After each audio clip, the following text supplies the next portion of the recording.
दो जवान बेटों को असमय गंवाने के बाद पोते पोती को पढ़ाने के लिए अपना घर तक बेच देने वाले मुंबई के एक ऑटो रिक्शा चालक की कहानी दिल को छू जाती है। मुंबई के इस ऑटो रिक्शा चालक की मदद के लिए लोग बढ़ चढ़कर हाथ बढ़ा रहे हैं।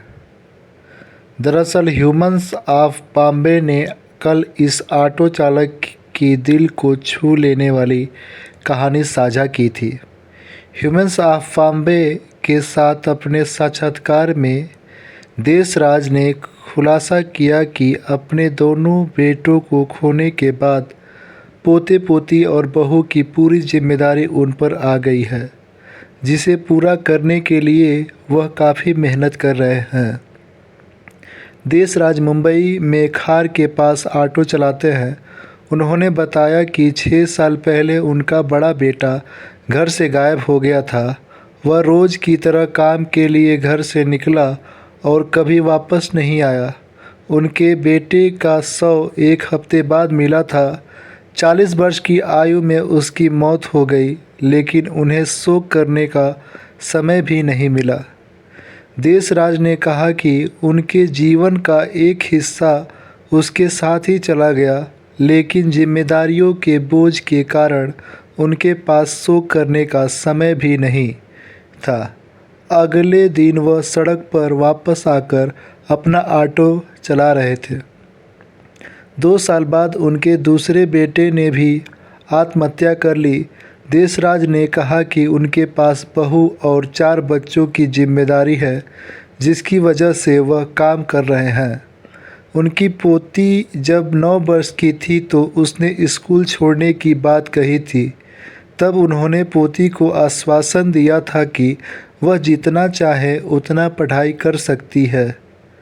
परिवार के भरण पोषण के लिए उन्होंने लंबे समय तक काम करना शुरू कर दिया।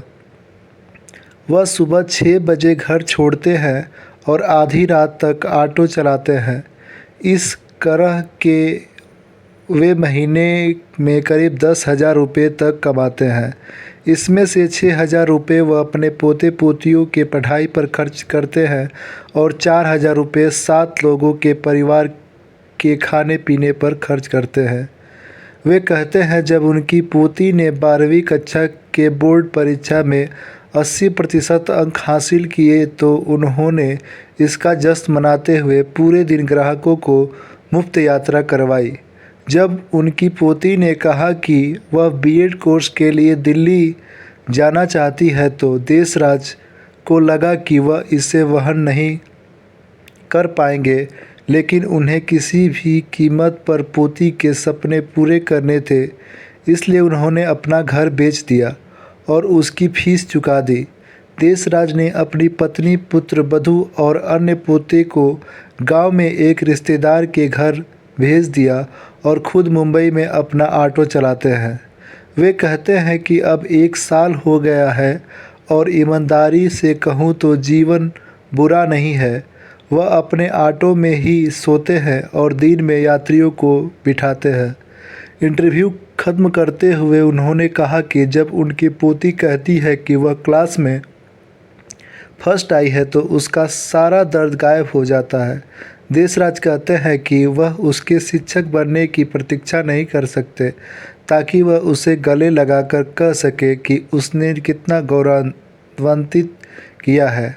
उन्होंने बताया कि वह उनके परिवार की पहली ग्रेजुएट होगी। उन्होंने कहा कि जिस दिन उनकी पोती टीचर बनेगी वह सभी यात्रियों को फ्री राइड देंगे। देशराज की कहानी ने सोशल मीडिया यूजर्स के दिलों को छू लिया है। कई लोगों ने उनकी मदद करने के लिए पेशकश की है। एक व्यक्ति ने लिखा, यह पढ़कर मैं काफ़ी इमोशनल हो गया हूँ। इस उम्र में अपने परिवार के प्रति इस तरह की जिम्मेदारी, आप इस तरह की भारी उदारता। दूसरे ने लिखा, मैं उनको आर्थिक रूप से मदद करने के लिए दान करना पसंद करूंगा। गुंजन रति नाम के एक फेसबुक यूजर ने देशराज के लिए एक फंडराइजर शुरू किया, जिसने 276 डोनर्स ने 5.3 लाख से अधिक रुपए जुटाए।